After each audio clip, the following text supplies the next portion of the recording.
બેંકોમાં બોગસ દસ્તાવેજ રજૂ કરી લાખોની લોનનો કૌભાંડ.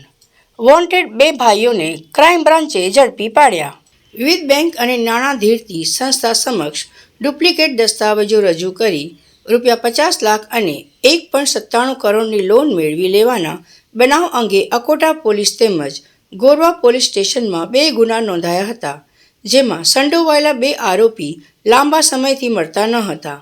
ક્રાઇમ બ્રાન્ચે કીર્તિસ્તંભ બસ સ્ટેન્ડ પાસેથી 50 લાખની લોનના ગુનામાં અકોટા પોલીસ સ્ટેશનના વોન્ટેડ ગુનેગાર અનિલ અરવિંદભાઈ ગેલાણી, ખોડિયાર કૃપા, ગંગાનગર 2, અમરેલી હાલ રહેઠાણ રાધેશ્યામ ફ્લેટ, જલસા ફ્લેટ પાસે સેવાસી રોડ તેમજ અકોટાના ઉપરોક્ત ગુના ઉપરાંત SBIની ઇલોરા પાર્ક સ્થિત હોમ લોન આપતી બ્રાન્ચમાંથી ₹1.97 કરોડની લોનના બનાવમાં વોન્ટેડ દર્શક ઉર્ફે દશરથ ઉર્ફે દર્શિત દકો અરવિંદભાઈ ગેલાણી હાલ રહેઠાણ ડાકોર નગર, કિરોડ ચોક, નાના વરાછા, સુરતને ઝડપી પાડ્યા છે.